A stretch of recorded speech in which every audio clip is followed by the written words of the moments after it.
Une crêpe sur le bitume, l'histoire de ma revalidation après mon gros accident de moto. Épisode 9. Bonjour à tous. Des news assez... Enfin, pas beaucoup de news ces jours-ci. En fait, on s'installe dans un temps beaucoup plus long avec des allées et des retours. Et ce week-end a été un petit peu la démonstration de ça dans la mesure où le réveil samedi a été extrêmement difficile. Plein de douleurs au dos, aux jambes, aux bras, aux épaules, aux hanches. Et donc, très difficile ne fût-ce que de marcher. En fait, ma jambe gauche refusait complètement de me porter, j'ai de plus en plus mal aux genoux. Donc, un petit peu compliqué tout ça.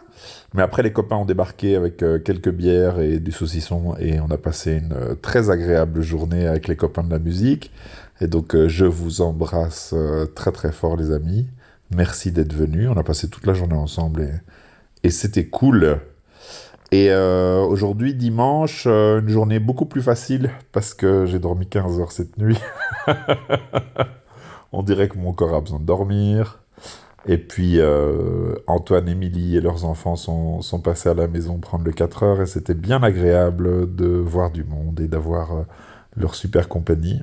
Je vous embrasse aussi, bien sûr. Et donc, on est en train de s'installer dans un temps plus long, avec des allées, des retours, avec la sensation que ça va être plus compliqué que ce que j'imaginais au début, parce que dans les premiers jours après l'accident, les, les améliorations étaient vraiment spectaculaires.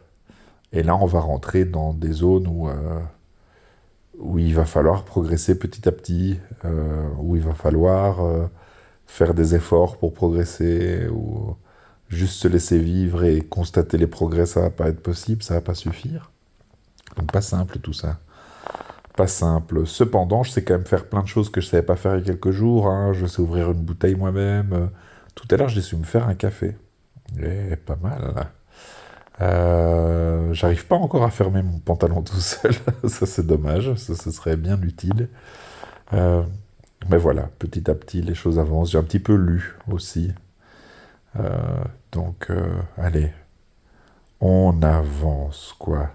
Mais je sens aussi les suites de la commotion, hein.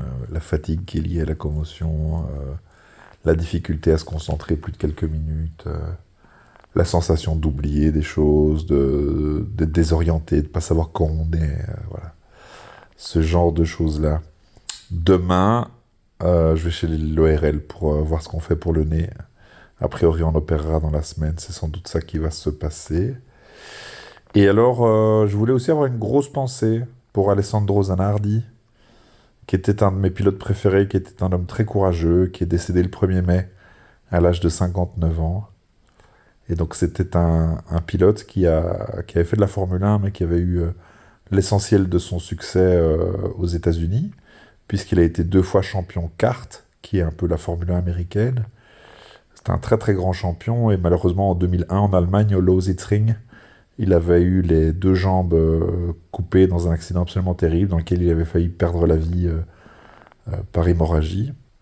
Et suite à ça, c'est un homme qui s'est relevé, qui a refait de la compétition automobile adaptée à son handicap, avec des palettes au volant pour faire accélérateur-frein, ce genre de choses, et qui est devenu 4 fois champion paralympique à vélo, de handy bike, quoi. Hein. Et donc, voilà. Malheureusement pour lui, il y a quelques années, il y a 3 ou 4 ans, il avait de nouveau eu un gros accident avec son vélo quand il était en entraînement près de Bologne. Et donc, voilà.